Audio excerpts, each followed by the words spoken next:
Hello, and welcome to SkillStack. If you haven't already, please take a moment to watch Intro to SkillStack and SkillStack for Individuals and learn the benefits SkillStack has to offer your students. Please use these videos in your classroom to help explain SkillStack to your students. First things first, make sure you have your username and password handy so you can get logged into SkillStack. The transition coordinator from your regional technical college will provide you with your username and password information. For post-secondary and workforce training instructors, Idaho Career and Technical Education will provide your information. You can change your password after you log in. All the activity to approve a student's work happens through the Approver tab. The Badges menu simply shows the public view of what badges are available. If you don't see badges you feel you should have access to, please contact your transition coordinator or Idaho Career and Technical Education, and they will be able to make the corrections. The next step is to add your class roster.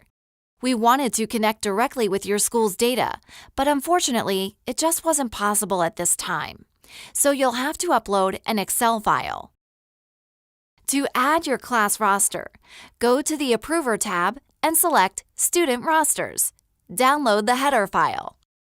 The columns in your Excel file need to match the columns in SkillStack so that the data imports to the correct fields. To avoid errors, don't delete any columns, even if you don't add any information to them. Request or download your student roster that includes the student's EDU ID, student name, district ID number, school ID number, course code, period, and section. You can rename the class period to make it easier to choose which roster you'd like to view.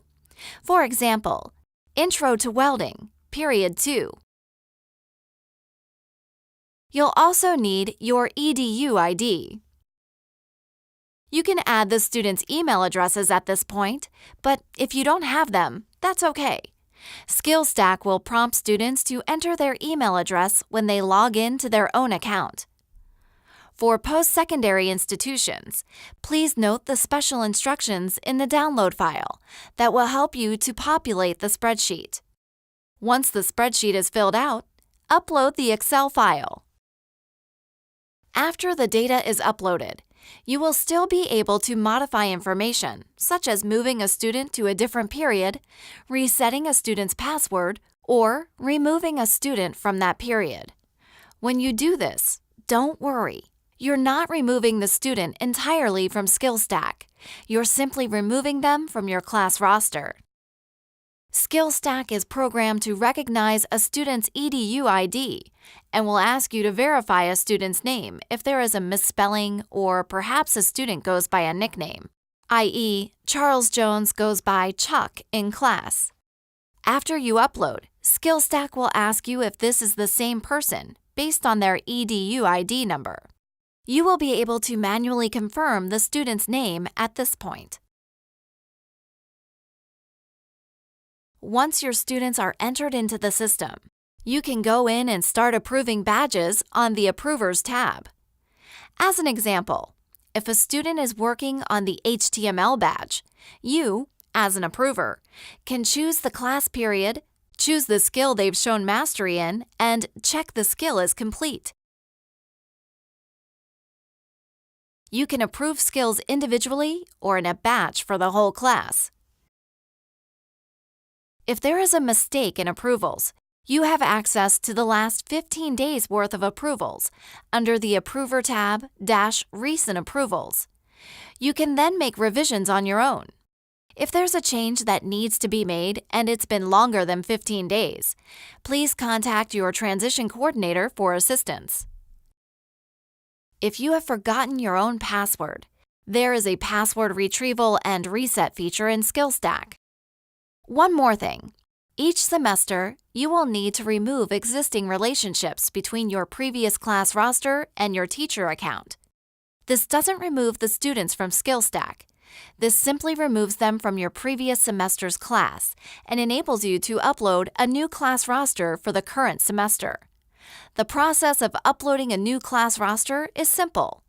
Choose Upload. SkillStack will prompt you with a question.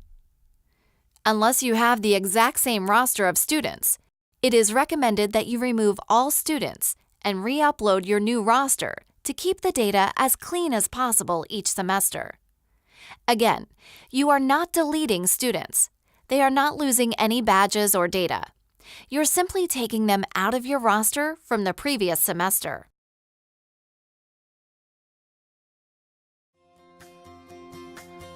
And as you are learning how to use SkillStack, remember, this is all about your student skills. You see them develop real skills every day in your classrooms. SkillStack will allow them to communicate the skill sets you can already see clearly to colleges, future employers, and the rest of the world. Don't hesitate to contact us for technical assistance. SkillStack at cte.idaho.gov. Visit skillstack.idaho.gov for more information.